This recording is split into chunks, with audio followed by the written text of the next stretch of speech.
Hi, Legacy of Pretty here, and I am doing a video on building your child's resume for college.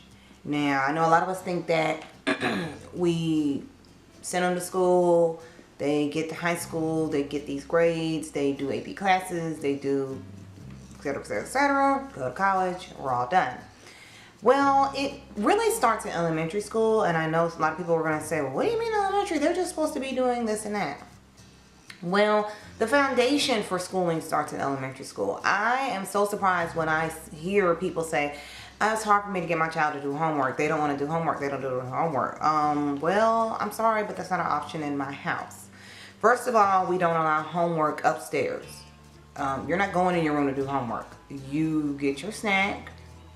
You sit in the living room, TV off, sit in the kitchen, dining room, wherever, and you do your homework. There's no option. So that always throws me off. Now, being frustrated with your homework and not doing homework, that's two different things.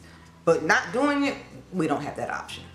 Because I start them when they're in preschool. You get your snack, and then you sit and do your homework. You can do your homework while you eat your snack. I don't care. But that's going to get done. There's no let's relax and watch TV. You need to let your child breathe. Blah, blah, blah, blah. Oh, they can breathe as soon as they finish their homework. And I know a lot of people complain about hours of homework. I don't have that issue in my school district, so you might be a little bit different.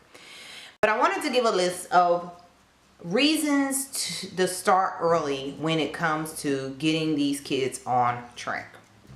So I have a list for you. The first thing is to start early. When I say start early building your child's resume, I mean start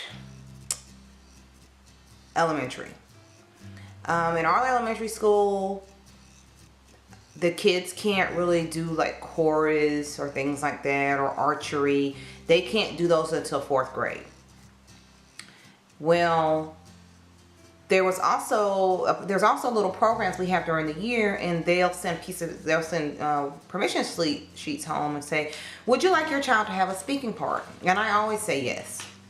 Not because my child is great and they just need this great speaking part. I say yes because I need my child to realize they have a more responsibility than just standing in the background and singing songs. You have to memorize something. You're responsible for being there. You have no problem with being there because I will get you there.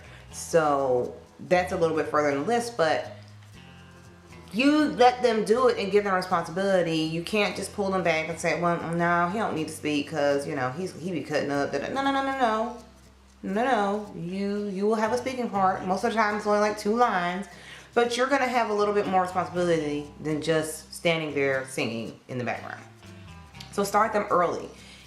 If the kids want to do something, let them do it. And also let them know that you will pick them up. You will drop them off early if they have to be there earlier than when school lets in. Because I've had my kids say, well, I wanted to do this, but I didn't think that you would let me. Or, honey, let me tell you, I'm a stay-at-home mom for a reason. Just because my kids are in school, a lot of people think that your job is over. No. I am still getting up, dropping kids off to go to chorus, dropping kids off for track meets, beta club, band, whatever.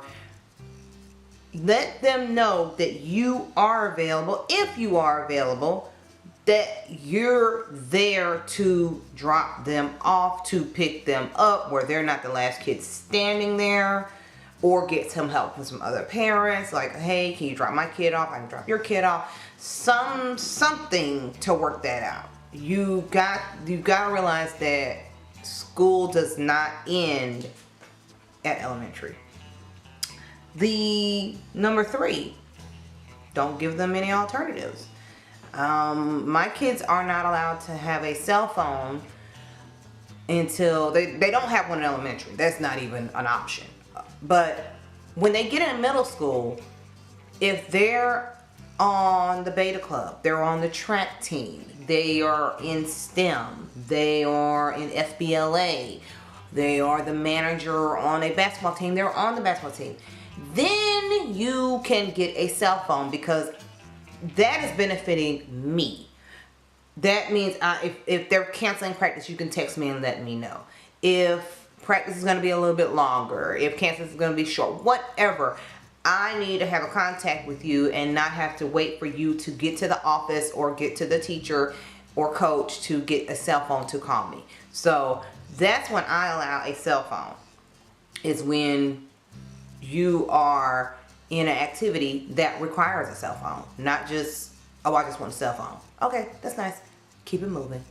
And you have no activities. You just want a cell phone. No. Also, when they are in activities, it gives them a purpose instead of just going to school. They meet other kids that they may never meet in their classes. Some of the kids that are in the more advanced classes, a lot of them do extra activities. FBLA, that doesn't require, that doesn't have a grade requirement. Whereas Beta Club, you have to have a certain grade level. I keep checking the clock because I gotta pick my daughter up. But it doesn't have a certain grade requirement. The Beta Club does. FBLA does not. STEM Club does not. Archery does not. Get them involved in those things, and it gives them a sense of purpose. Mom, I gotta help out. Beta Club's doing Relay for Life. We're collecting cans. It gives them a sense of purpose instead of just going to school. They meet other kids. And that leads me to number 5. You're working with like minds.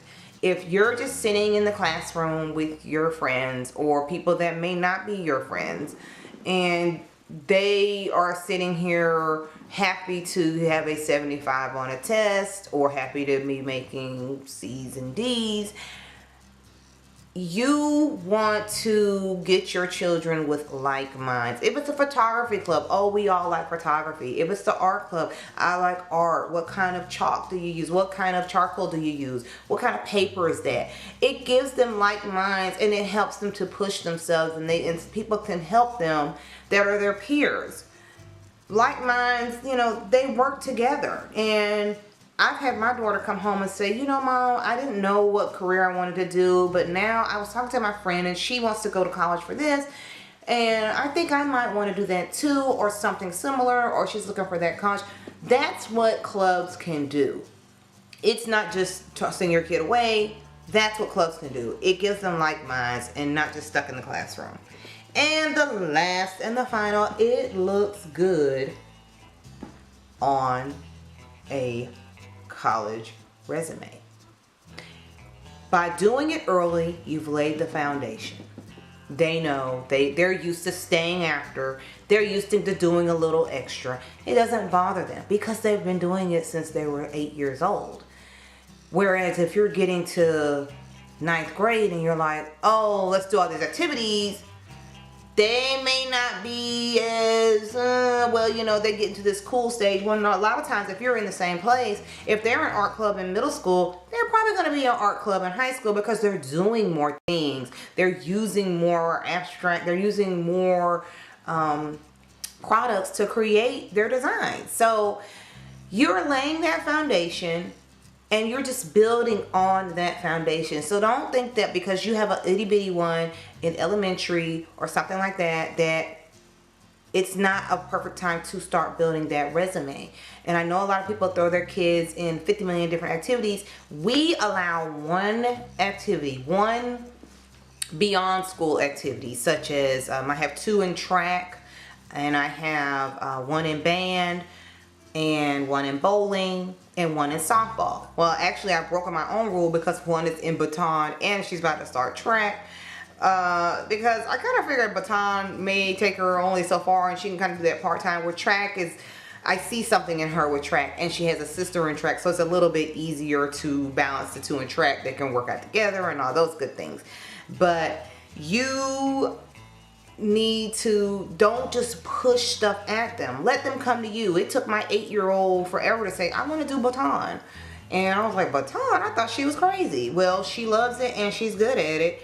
But then she said she wanted to do track. And I was like, oh, I hate doing 2 things. Because now I've got a balance. But I think eventually she'll choose one, or we'll just see what road we get to when we get to that. Because she's my first to do 2, and she's also the baby, so maybe that has something to do with it. But I hope this helps you into understanding that even when the little bitty ones in 3rd grade, 4th grade, you can still start working on building their resume. And don't let people tell you, well, you're just doing too much. Whatever. Move it along. Keep it moving. They will be with those like minds, and like minds will stick together. You know the old saying, birds of a feather, they flock together. So I hope this video helps you out and get those kids moving, get them extracurricular activities. Even if your school does not offer a lot of extracurricular activities, if your church offers extracurricular activities, don't just go to church on Sunday. Get them involved in other things that don't, and the beauty of that is they don't cost a lot of money. A lot of times they don't cost a lot of money. Now when you get older, oh yeah, you're gonna be paying $300-400 for band, but that's the way of the world. So start them young and keep building on that foundation. I hope this video helps somebody. It's gonna help somebody. Thank you. Go to my website, Legacy of Pretty, or follow me on Instagram, Legacy of Pretty. Talk to you later.